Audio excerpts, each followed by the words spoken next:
Saludo con gran cariño al auditorio de Telefórmula, que en el momento se enlaza con los trabajos de esta emisión. Hoy es 3 de octubre, hoy por supuesto celebra Alemania el día de su reunificación. Enviamos a la comunidad alemana que vive en México, por supuesto a todos los europeos, una gran felicitación. Es un gran día. En Estados Unidos, por contra, zozobra. Fue destituido el presidente de la Cámara de Representantes, señor McCarthy, una situación inédita en los Estados Unidos. Un momento más platicaremos con el embajador Julián Ventura para que nos dé su lectura de lo que esto implica. El INE le ordena al presidente retirar su postdata, ¿se acuerda usted? Su postscriptum al inicio de las mañaneras, y le dice que tiene que poner el 134 constitucional, recordándonos que aunque no parezca, esta es una república en donde hay leyes. El Senado, por su parte, rechazó una de las ternas propuestas por la Suprema Corte de Justicia para nombrar una magistrada en la sala especializada del Tribunal Electoral del Poder Judicial de la Federación, bajo el argumento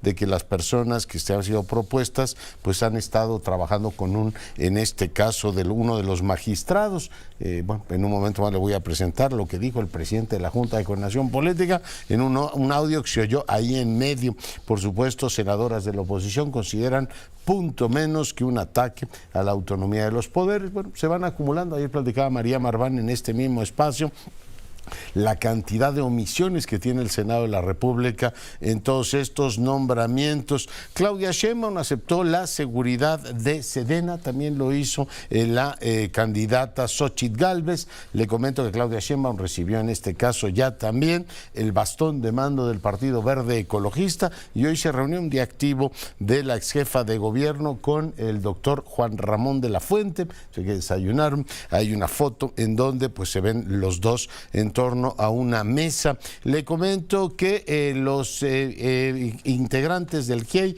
Ángela Buitrago y Carlos Beristain, indicaron que Sedena no ha respondido con la verdad sobre los cuestionamientos realizados sobre el caso Ayotzinapa. Hoy el presidente dijo, a ver, se acabó el asunto. Aquí el crimen de Estado es que abarca, o sea, el nivel local fue el que operó para pues atentar contra los chicos, y está a nivel de grupo criminal y autoridad local. Esa es la parte del Estado. Lo demás, dijo, queda absolutamente desestimado, y si por criterios políticos o por consigna ideológica repiten lo de fue el Estado, fíjese, ¿quién diría, después de haberlo escuchado tantas veces, hoy el jefe del Estado desestimar completamente esa tesis? Hace un momento platicaba con Emilio Álvarez y Casas sobre el particular. La secretaria de Gobernación, qué sorpresas da la vida. Fíjese, una gran secretaria de Trabajo, debo reconocer que me impresionó como secretaria de Gobernación, ahora anda metida en el desafuero del fiscal de Morelos, Uriel Carmona, mientras aquí en la capital se está discutiendo si se debe o no ampliar el mandato, es decir, abrir la reelección de Ernestina Godoy. Todo un tema. El presidente explicó que la visita de su consejera jurídica a la Suprema Corte fue para presentar pruebas en el tema de los amparos, todo lo que tiene que ver con el libro de texto, los libros de texto. Un tribunal federal de una orden de aprehensión en contra de García Luna, quien de todas maneras está detenido en los Estados Unidos por el delito de enriquecimiento ilícito. La Fiscalía General iniciará un procedimiento legal en contra del juez. En otros temas, la Secretaría de Seguridad Ciudadana aquí en la capital detuvo a un presunto implicado en el asesinato de un automovilista. ¿Se acuerda del caso que le comenté ahí en Barranca del Muerto e Insurgentes? Fue localizado en la colonia Actipan, en la Benito Juárez, en posesión de una moto y envoltorios de hierba verde. Bueno, platicaremos por supuesto del tema. Vamos a una breve pausa, volvemos. Seguimos con la información. Europa conmocionada por un accidente, un paso elevado en Venecia, en Italia. Un autobús se precipitó y el saldo es de por lo menos 21 personas muertas. Los bomberos extrajeron ya los cuerpos del vehículo que se incendió, cayó desde una altura de 10 metros, toda una tragedia a la que ha reaccionado Macron, naturalmente toda Italia. Mandamos por supuesto nuestro pésame a la comunidad italiana también. Bueno, pues una noticia que ha tenido un enorme impacto en toda Europa. Sara Pablo, te saludo. ¿Cómo estás, Leonardo? Muy buenas noches. En el caso Ayotzinapa no hay duda de que fue el Estado. Sostuvo hoy el presidente López Obrador, señaló que si bien pudieron haber incurrido en omisiones algunos elementos del ejército, la desaparición de los jóvenes tuvo que ver con la complicidad entre autoridades locales y delincuentes. Dijo que pues él defiende al ejército porque es un hecho que ni el expresidente Enrique Peña Nieto ni el entonces secretario de la Defensa, Salvador Cienfuegos, dieron la orden de desaparecer a los normalistas. Además, dijo que pues el grupo interdisciplinario de expertos nunca mostró las pruebas de que el ejército ocultara información. Si por cuestiones políticas o ideológicas la consigna fue el Estado, fue el ejército y de ahí no salimos, pues yo les puedo decir en primer lugar de que fue el Estado, claro que fue el Estado, sin duda, porque el Estado pudo en su momento aclarar las cosas y no fabricar mentiras. De eso no hay duda. Y aunque hayan participado autoridades locales y policías municipales, es el Estado. De eso no hay duda. Lo otro, el ejército. Eso pudieron haber participado algunos elementos del ejército. Pero lo que sucedió en Ayotzinapa tuvo que ver más con decisiones de autoridades locales y con la delincuencia. Pues hay las palabras del presidente, incluso pues señala que esta es su hipótesis. Oye, Sara, por eso los padres no le querían recibir el expediente, ¿no? Así es, incluso hoy recordó eso, que les iban a entregar un expediente cuando fue el encuentro con el propio presidente, pero ellos cuando salieron dijeron que no habían recibido un solo documento porque ellos lo que querían era otra información y que esta pues se negó.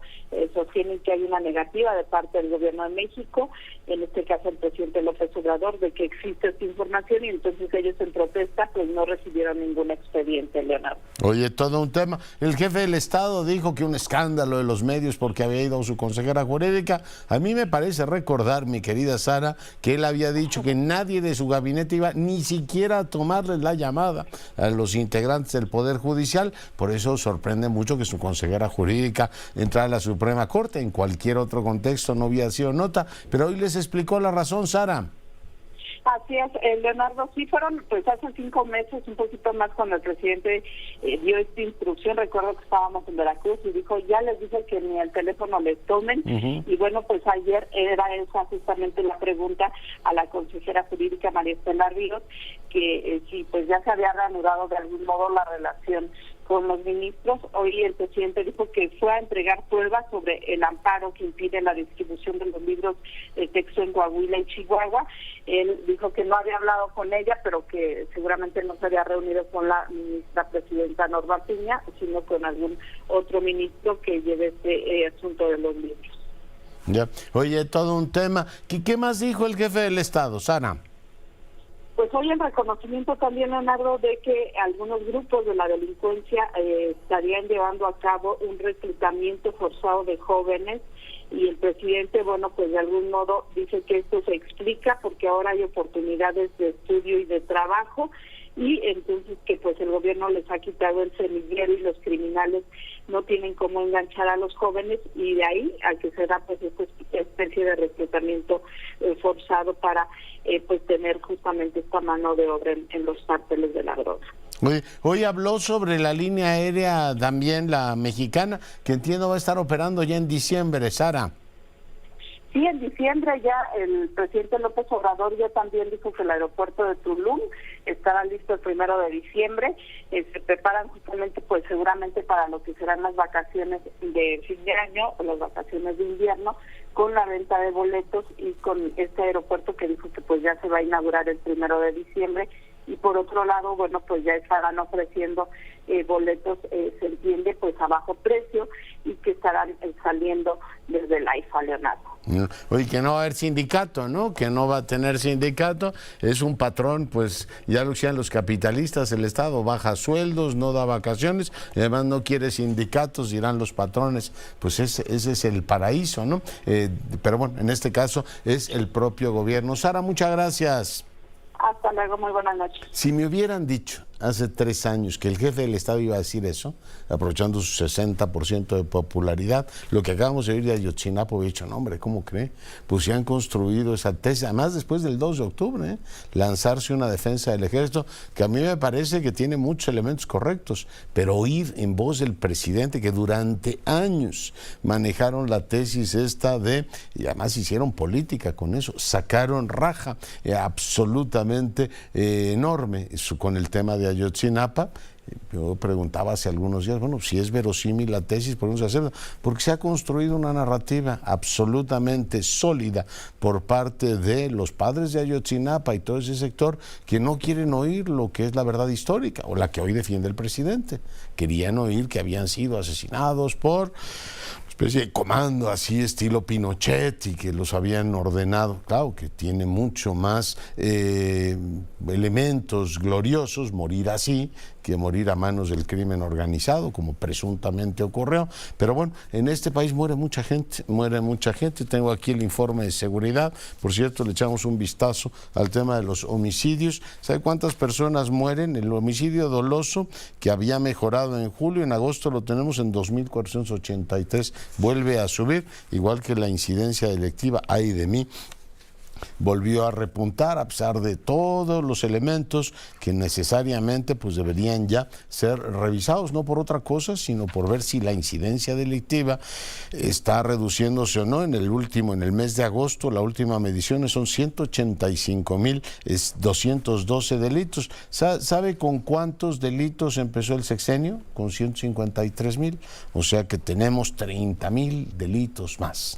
Y uno dice, oiga, ¿esto es atribuible al presidente? Pues claro que no, no solamente a él. A la herencia maldita, pues no solamente a la herencia maldita, porque del 18 al 23, le digo, en el 18, en enero, teníamos 156.000 delitos. Ahora tenemos 185.000. Dirá, bueno, siempre está mejor que en enero del 23, donde tuvimos casi 200.000.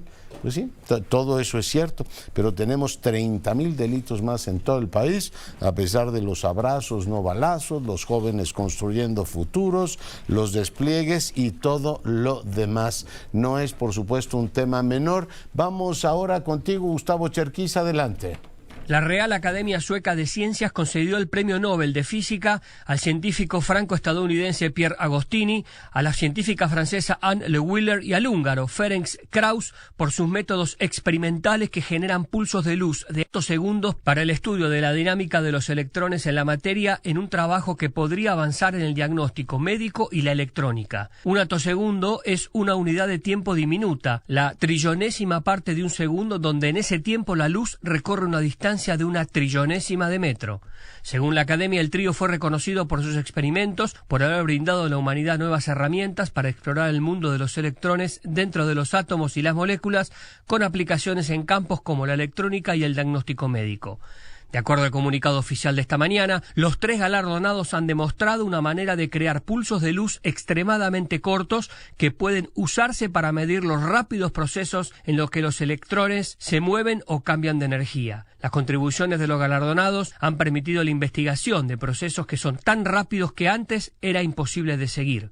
Intentando llevarlo a un lenguaje más comprensible, estos 3 científicos han creado destellos de luz que son lo suficientemente cortos como para tomar fotografías de los movimientos extremadamente rápidos de los electrones. Anne Le Willer trabaja en la Universidad de Lund, en Suecia, y descubrió un nuevo efecto de la interacción de la luz láser con los átomos de un gas. Fue una de las ganadoras del prestigioso premio Wolf el año pasado, cuyos galardonados ocasionalmente llegan a ganar el Nobel. Dijo: «Es realmente un premio prestigioso y estoy muy feliz de recibirlo. Solo 4 mujeres han ganado el Premio Nobel de Física desde que se entregó por primera vez en 1901. Por su parte, Pierre Agostini es un científico experimental franco-estadounidense quien estudió en la Universidad de Marsella y se desempeña como profesor en la Universidad de Ohio desde el 2005. Inventó la técnica Rabbit, reconstrucción de latidos de atosegundos por interferencia de transiciones de 2 fotones. Finalmente, el austrohúngaro Ferenc Krausz es director del Instituto Max Planck de Óptica Cuántica, cuyo equipo de investigación generó y midió el primer pulso de luz de atosegundo y lo utilizó en Alemania para capturar el movimiento de los electrones dentro de los átomos, lo que marcó el nacimiento de la atofísica. La elección del premio Nobel, que se entrega desde 1901, comienza casi un año antes con el voto de más de 3.000 profesores seleccionados de universidades de todo el mundo, seleccionadas por la Academia de Ciencias. Profesores titulares de ciencias físicas en las universidades e institutos de tecnología de Suecia, Dinamarca, Finlandia, Islandia, Noruega y Karolinska Institute de Estocolmo son quienes seleccionan las universidades del resto del mundo. El premio para los ganadores está valorado en $1 millón. Gustavo Cherky, Voz de América, Washington, D.C. Bueno, y seguimos con la información. Hablábamos del tema mexicana y hoy tengo la fortuna de recibir aquí al capitán Walt, secretario general de la Asociación Sindical de Pilotos Aviadores. Capitán. Muy bienvenido. buenas noches, ¿cómo estás, Leonardo? Un fuerte saludo a ti y a todo el auditorio. Digamos, inquieto y curioso. Y curioso porque el presidente ya anunció que vamos a tener una nueva empresa aeronáutica, lo cual supongo que debería ser una buena noticia, pero va a ser muy rápido. Ya tenemos una página de internet que anuncia boletos a 512 pesos. Me pregunto si la política de precios no será depredadora. Eso me inquieta. Pero también me inquieta que un gobierno que se dice progresista, que además firmó el TEMEC, en donde reconoce los derechos de los trabajadores y se compromete a que va a permitir que se afilen. Dice, en mi empresa sindicatos no va a haber. Bueno, le pregunto al secretario general de los pilotos aviadores, ¿qué efecto le causa eso? Bueno, partiendo de las dos preguntas. La primera, Mexicana Aviación anuncia sus próximos vuelos en el mes de diciembre, con 20 rutas. Los precios muy bajos, ya está su página de internet. Hay dos cosas que quiero manifestar ahí.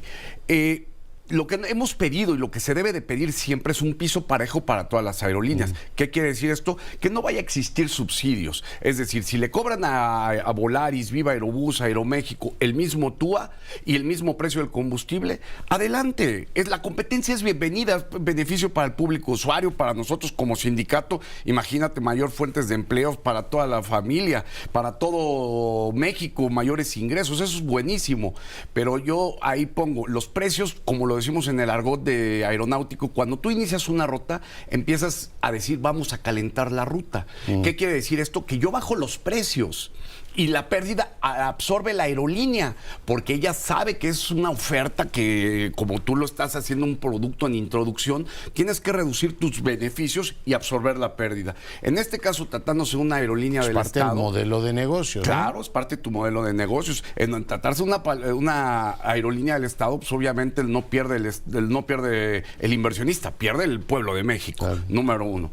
En el lado de los sindicatos, tú recordarás que el día que estuvimos en la mañanera... Déjame detenerte un momentito ahí, capitán. Tú eres muy joven, pero hoy platicaba con el director del Economista, Luis Miguel González, en la mañana, y le decía, oye, yo me acuerdo de lo de Taesa, que fue una línea aérea de los 80s, 90s, que entró con esta política depredadora de precios. Y al final fue tóxico para todo el mundo. Esta idea de yo voy a vender por debajo del valor. El tema que tú decías del contribuyente es claro en el caso de una línea aérea pública, pero incluso para la industria debe haber como una especie de códigos para preservar empleos y darle viabilidad en el mediano y largo plazo a las compañías y que no tengan la mortandad que han tenido en los últimos años. Le acabas de dar al clavo. El ecosistema aéreo es un ecosistema muy delicado. Si tú le metes un actor nocivo, vas a quebrar a los demás. Y entonces, en lugar de hacer un bien, vas a hacer un mal al pueblo de México, porque van a desaparecer las aerolíneas, o lo que van a hacer se van a retraer y va a venir un desastre completamente. México, ahorita que mencionaba hasta esa en los años 80, nada más quiero hacer una memoria de los 80s para acá, cuántas aerolíneas han quebrado en este país. Más de 30. Más de 30. Algo no estamos haciendo bien en el sector aéreo. Y lo que tenemos que hacer es primero reconocer que no estamos haciendo las cosas bien en el sector aéreo y debemos de empezar a hacer una verdadera política pública de Estado, como tú lo acabas de manifestar, a mediano, a largo, a corto, mediano y largo plazo. Y una política nacional. Una política nacional de Todos desarrollo. Los estados lo hacen, ¿no? Y eso es pan para hoy y hambre para mañana, ¿no? Te dicen vuelos a 500 pesos y después ya no hay vuelos, ¿no? ¿Qué va a pasar con qué hacen las aerolíneas? Si yo tengo a las rutas de las 3 rutas de franjas que van a utilizar sus nichos de negocios de playa, de aventura y de negocios. Si vamos a suponer que voy a hablar un Ciudad Juárez, empiezan las aerolíneas a ver que el Ciudad Juárez les va vacío, ¿qué van a hacer las aerolíneas? Me salgo de ahí. Y ya nada más se queda una aerolínea.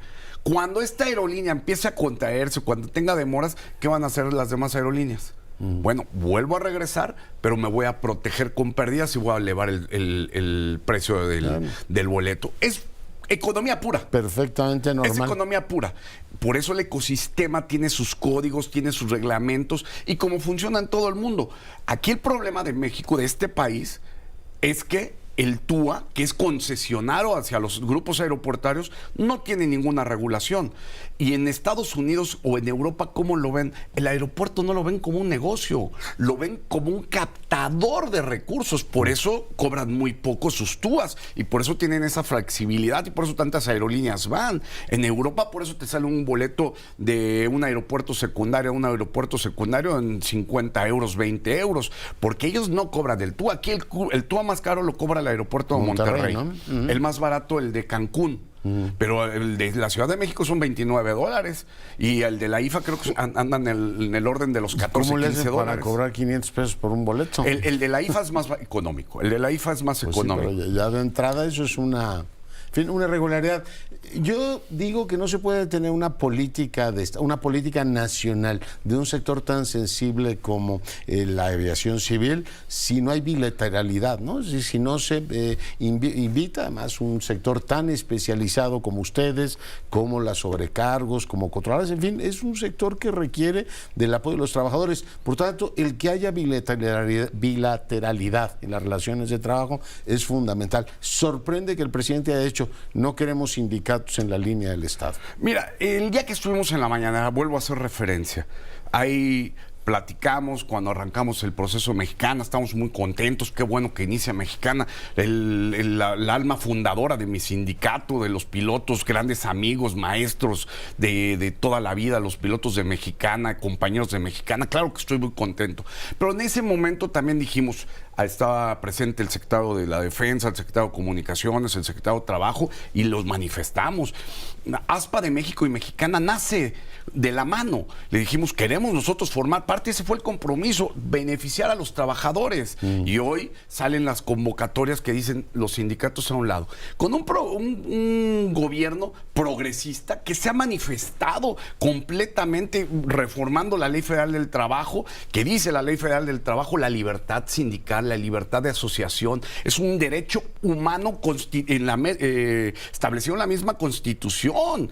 El derecho a la libre asociación está en la Constitución política. Se le da el peso suficiente a través de la Ley Federal del Trabajo y ahora una aerolínea del Estado que diga yo no quiero sindicatos, no entiendo, todavía no alcanzo a comprender. Temec, ¿no? Digo, los americanos han dicho que nos iban a poner hasta consejeros laborales para estar observando que esas prácticas no se den. Estás conculcando los derechos en un sector, ¿no? Acabamos de tener una demanda a través del mecanismo laboral de respuesta rápida de México ante Estados Unidos por un caso de una contratación colectiva de los pilotos de MASER y la acepta el gobierno americano, la reenvía al gobierno mexicano. El gobierno mexicano dice, la acepto porque tienen ustedes razón en la obstrucción a la libertad sindical y por el otro lado pasa esto. ¿Qué puede haber más natural que quererte, en este caso, defender tus intereses a través de un sindicato?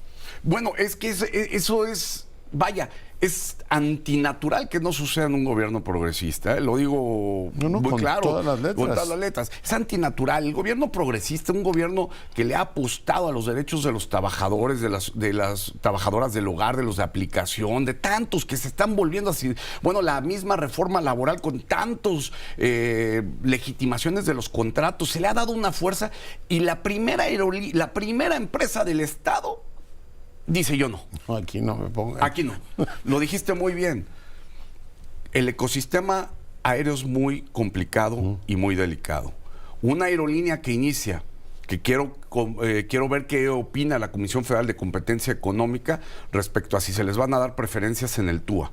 si se les va a dar preferencias en el combustible, las líneas de crédito que sean parejas para todos. Ellos ya controlan 2 aeropuertos, ¿no? Y aparte todo, falta el tema que tienen todavía atorado en el Poder Judicial respecto a la aceptación de la Ley de Aviación Civil y la Ley de Aeropuertos. Ahí todavía puede el esquema de negocios de la aerolínea modificarse. Sí, ¿no? Y en un sistema tan complejo, la bilateralidad sí es importante, porque la productividad pues depende de un buen entendimiento entre sindicatos y empresa. Ustedes han demostrado en las duras y en las maduras que están con ellos, ¿no? En la época de la pandemia no se redujo la gente todo lo que había que reducirse, o cuando vienen las épocas difíciles se hacen todos los esfuerzos que tienen que hacer por los trabajadores, pues en las épocas de expansión debería ser igualmente, ¿no? Nosotros queremos mucho a nuestras empresas. Duras y maduras. Duras y maduras. Queremos mucho a nuestras empresas. Las cuidamos mucho. Cuando vino el tema de la pandemia, absolutamente todos los pilotos nos redujimos actualmente seguimos con sueldos reducidos, con descansos reducidos, con prestaciones reducidas por el tema de la pandemia, para que las aerolíneas salieran adelante. Aeromar, que acaba de quebrar, que fue declarada en quiebra. Durante 4 años, los pilotos de ASPA de México subsidiaron las prestaciones de los pilotos de Aeromar. Les pagábamos el seguro de gastos médicos para que la empresa siguiera en operación, para que capturara un inversionista. Queremos mucho, nos sabemos apretar el cinturón, nos sabemos poner la camiseta, pero también sabemos hacer valer nuestros derechos. Sí, así debe ser. Capitán, muchas gracias por venir. Leonardo, siempre un placer. Hasta luego, el secretario general de ASPA, hoy aquí en el estudio conversando con usted. Y permítame ahora saludar al embajador Ventura, el ex consejero de Albert Stonebridge y miembro de Comexi. Embajador, ¿cómo estás? ¿Qué tal? Muy buenas noches, Leonardo. Oye, pues yo impactado por lo que ocurrió. Destituyen al speaker de la casa, Julián. Pues sí, lo que vimos hoy en el Capitolio es inédito, no hay precedente y en plena sesión del Congreso, pero en cierta forma era crónica de una defenestración anunciada, Leonardo, que se detonó a partir de que el sábado pasado Kevin McCarthy negoció con los demócratas para poder extender provisionalmente el techo de deuda del gobierno estadounidense, prevenir el cierre, y pues eso aceleró la ira de este grupo de republicanos, alrededor de 20, los más intransigentes, una especie de Bronx republicano en el Congreso, y pues hoy le dieron el esquinazo y la Cámara se va a un receso por el resto de la semana sin precedente y con una agenda legislativa urgente apremiante. Oye, lo que resulta inquietante cuando ve uno la trayectoria de la potencia es que el ánimo cooperativo entre los dos partidos, que durante años le permitió al sistema norteamericano funcionar, pactar política exterior, tener como un corazón de intereses vitales, ¿no? Ahora ve uno que se dividen por el tema Ucrania, que se dividen casi por cualquier cosa, ve uno una, digamos, inquietante camino hacia la decadencia, ¿no? Creo que Fukuyama lo llama la vetocracia, o sea, más que hacer funcionar el sistema es ¿qué hago para que no hable Julián Ventura? Yo me callo para oírte a ti ahora, Julián. O sea, sí es inquietante ver la trayectoria que tiene la propia democracia americana.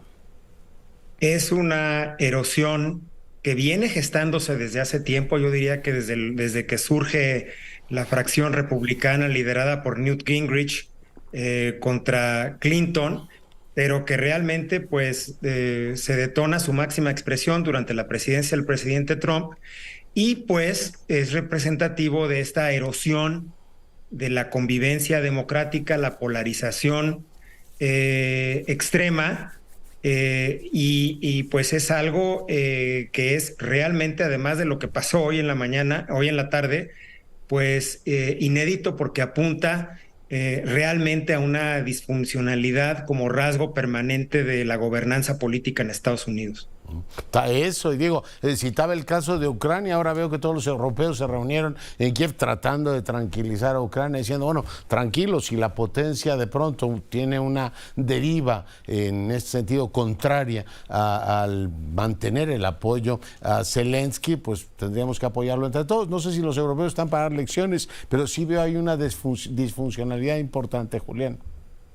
Claro, es uno de los temas que se queda colgado porque, pues, como recuerdas, para poder aprobar la medida el sábado, McCarthy quitó el financiamiento o la asignación presupuestaria para Ucrania, con la promesa de que esta semana se iba a abordar ese tema de manera expedita, así como los europeos, los 27 cancilleres europeos estuvieron en Kiev, el presidente Biden y el secretario Blinken, antes de tomar el avión a México en algunas horas, pues se dedicaron a hacer llamadas a los aliados y al gobierno ucraniano para tranquilizar y apaciguar. Entonces, este grupo de 8 republicanos que votaron en este sentido, pues que detienen la maquinaria de asistencia internacional, de política exterior de todo el país. Oye, le dirán a Zelensky, ¿te acuerdas de los kurdos? Pues los dejamos en la estacada. ¿Te acuerdas de los afganos?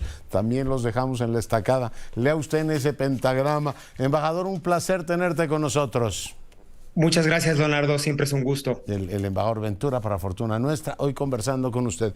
Pausa, regresamos. Seguimos con la información, hoy ya conocer el INEGI, el sistema de indicadores cíclicos, lo tenemos al coincidente por arriba de su tendencia en el largo plazo. También dio a conocer el INEGI la inversión, esta también la traemos creciendo en 0.5 en términos reales, particularmente importante la inversión en materia de construcción y el consumo privado en este caso mantuvo el mismo nivel que el mes pasado en términos reales. Hay indicadores de que no hay la misma, en este caso, el mismo dinamismo que en meses anteriores, el crecimiento tanto de inversión que fue impresionante como saltó desde inicio del año, ahora tiende a estabilizarse en un nivel no mal, hay que reconocerlo.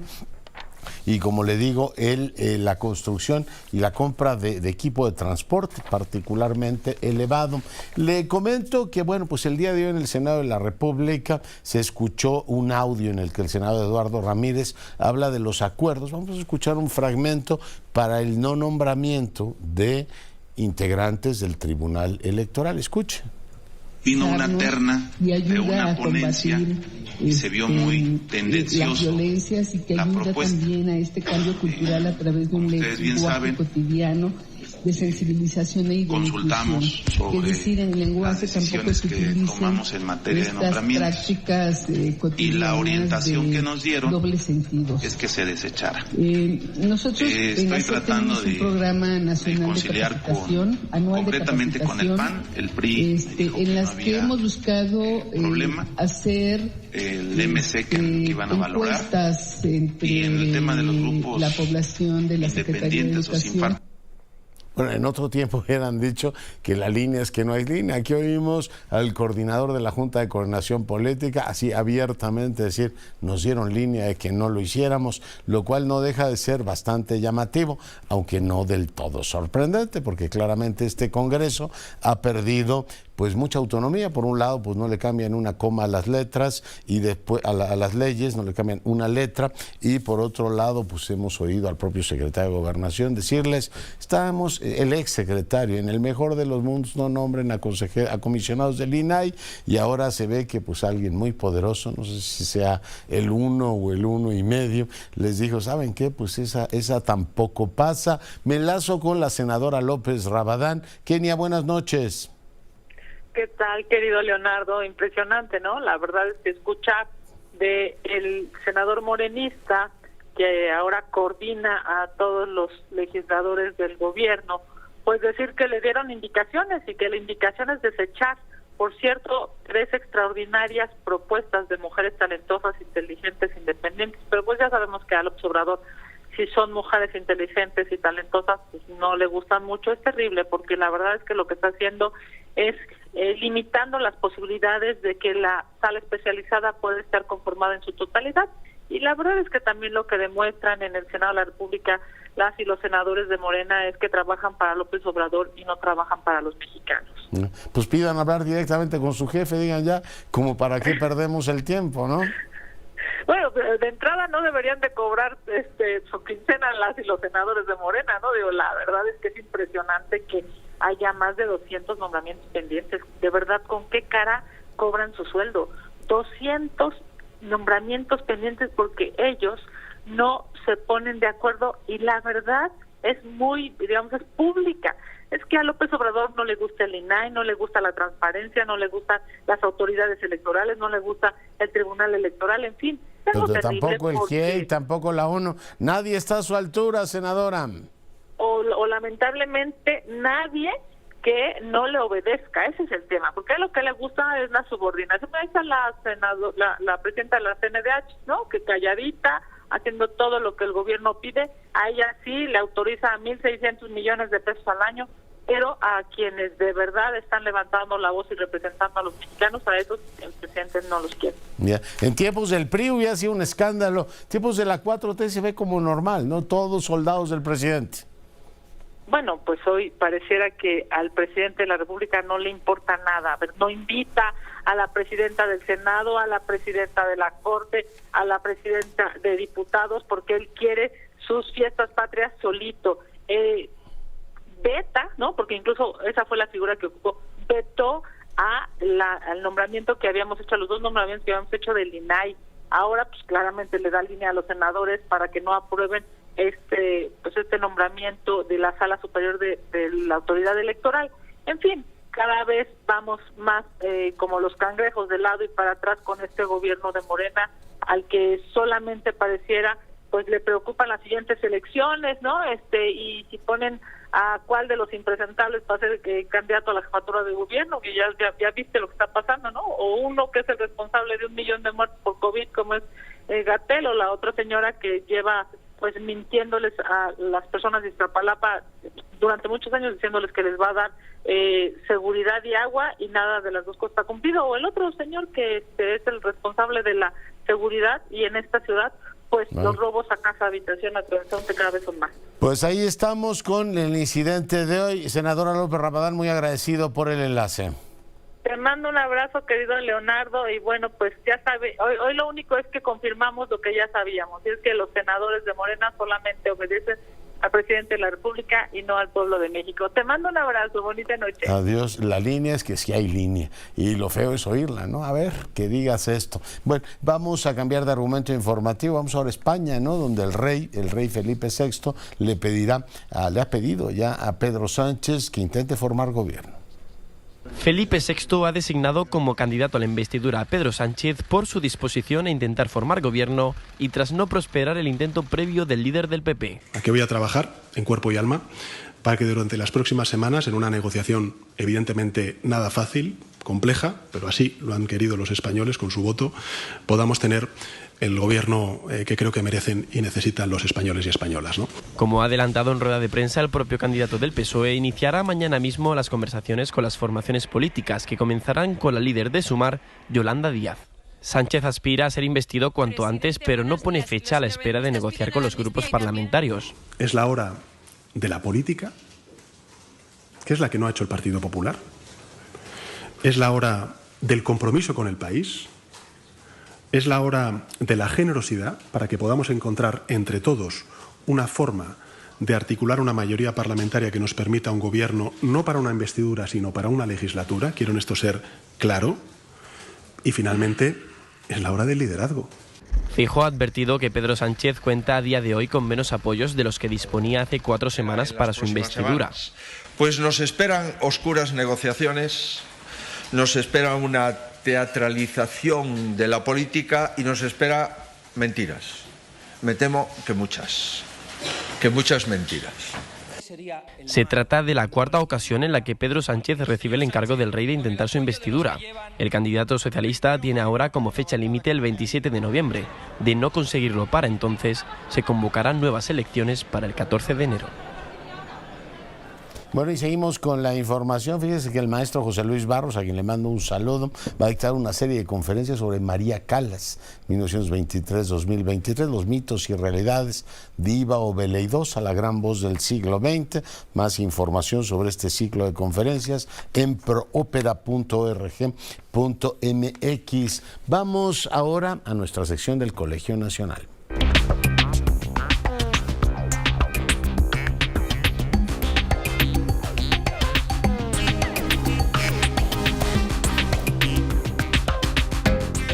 Bueno, ya hace unos meses apareció en librerías un texto que era un diálogo entre un jurista y un antropólogo. El jurista es nuestro querido José Ramón Cosío y el antropólogo nuestro admirado Claudio Lomnitz, que hoy tengo en el enlace.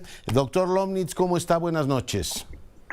Muy bien, Leonardo, mucho gusto de verlo de nuevo. Oiga, pues cuéntenos, supongo que de aquel diálogo publicado en este libro que ha tenido por mucha fortuna, ahora vienen estas jornadas de antropología y derecho, ¿o no tiene nada que ver con el libro precedente? No, totalmente tienen que ver, nos seguimos de largo, ¿qué le puedo contar, Leonardo? Ya encarrerados, nos gustó tanto la conversación que ya nos seguimos de largo de plano, así es que ha sido un gusto, es que no hemos terminado realmente de cubrir temas y cada vez que terminamos con uno se nos ocurre otro.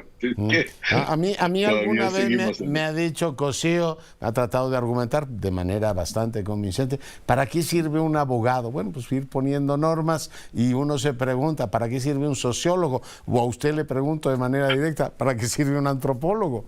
Pero nunca lo voy a convencer como lo convenció el doctor Cosío, porque los abogados sí saben convencer, mucho más que nosotros los antropólogos. No, pero ya fuera de broma, pues los antropólogos, mire, la antropología es una ciencia social que tiene la peculiaridad quizá de origen, dos peculiaridades, diría yo. Primero, un horizonte comparado de tipos de sociedades que hemos trabajado los antropólogos desde el origen de la disciplina, mucho mayor que cualquier otra. Es decir, es una disciplina que ha trabajado sociedades sin Estado, sociedades con reyes, sin reyes, es decir, sociedades simples, sociedades complejas. Todo esto ha trabajado la antropología. Entonces tiene un rango de comparativo muy especial, yo pienso que único, de hecho. Y la otra peculiaridad que tiene es que, por lo menos desde hace unos 100 años, se convirtió en una ciencia social que hacía trabajo de campo, es decir, en donde los antropólogos se ponían en el lugar sobre el que estaban queriendo escribir. Y esa tradición, aunque hoy día también a veces la hacen los sociólogos y otras disciplinas, ya no es una peculiaridad de la antropología, el trabajo de campo, la etnografía, sí es un poco un invento de la antropología, y pienso que da una mirada más ajustada a los fenómenos que tenemos enfrente. Entonces, ese es realmente el valor de la antropología. Es una disciplina un poco peculiar, diría, pero creo que es importante justo en momentos como el de ahora, en que estamos un poco pasmados ante qué es lo que está sucediendo en nuestra sociedad, en nuestro estado y en nuestro mundo en general. Entonces, tener científicos sociales que trabajen lo que llaman lo cualitativo, es decir, que trabajen la experiencia humana en sus significados, sus significaciones, aunque sea a un nivel muy micro a veces, tiene su valor.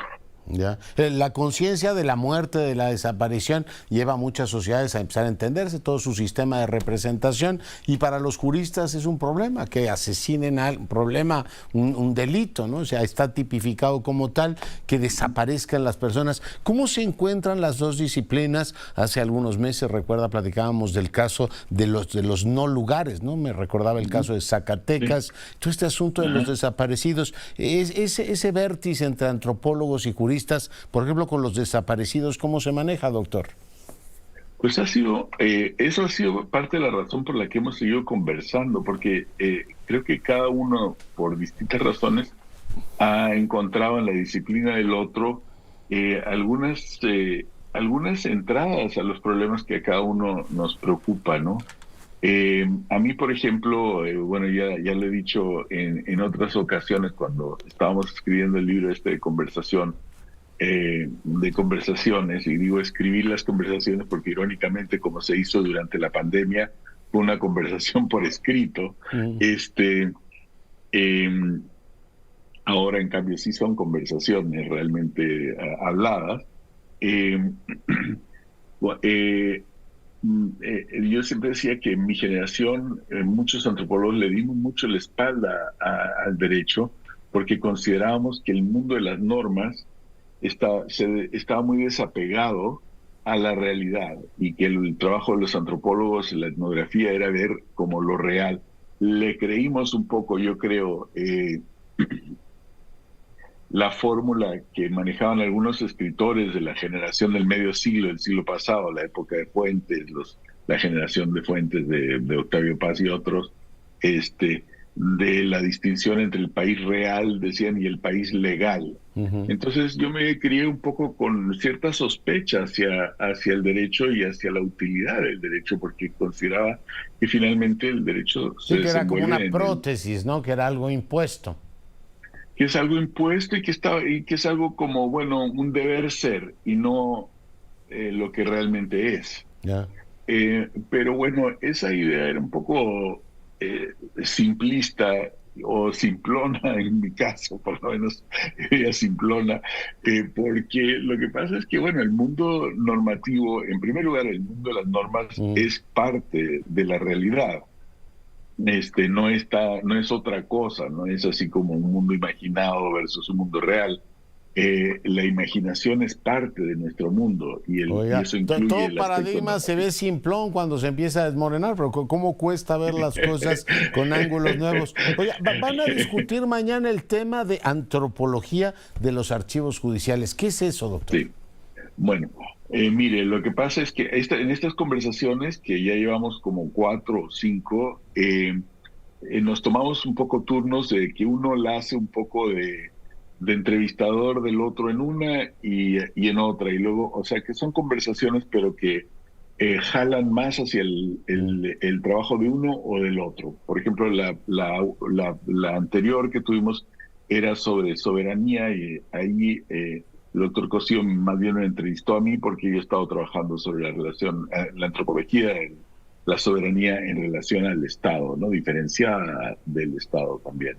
Y en esta ocasión va a ser al revés. Yo voy a estar más bien entrevistándolo a él, porque los dos libros más recientes de José Ramón Cosío se basan en el estudio de un expediente. Es decir, él acaba de sacar un libro sobre... del que iba a matar a Díaz Ordaz, ¿no?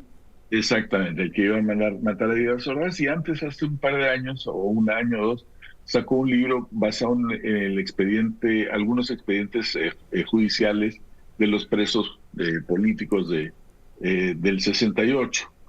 Entonces, en ambos casos, él como que quiere ver un tema grande, por ejemplo, el tema del magnicidio en su último libro, o el tema del movimiento estudiantil y su represión en el anterior, pero en ambos casos lo hace a través de un estudio, ahora sí que de un jurista, de un expediente judicial. Entonces, es de eso que vamos a hablar. ¿Qué es lo que realmente nos dice un expediente? Y más todavía en una época, digamos, fuertemente autoritaria, como era la época de Díaz Ordaz, y de Echeverría también, cuando fueron, digamos, realizados estos, el operativo del 68 en un caso, y el expediente, digamos, que lo declararon loco al hombre y lo encerraron ahí, así Foucaultianamente nos lo hicieron perdedizo. Doctor, pues pendientes, mañana 18 horas habrá, por supuesto, la presencial y la transmisión desde el Colegio Nacional, y yo le agradezco mucho que haya estado esta noche con nosotros. Al contrario, Leonardo, muchísimas gracias. Gracias. Gusto saludarle, buenas noches. El gusto es mío, Claudio Lobnitz. Y bueno, pues con esto nos vamos, cuídese y sea rabiosamente feliz, se lo merece.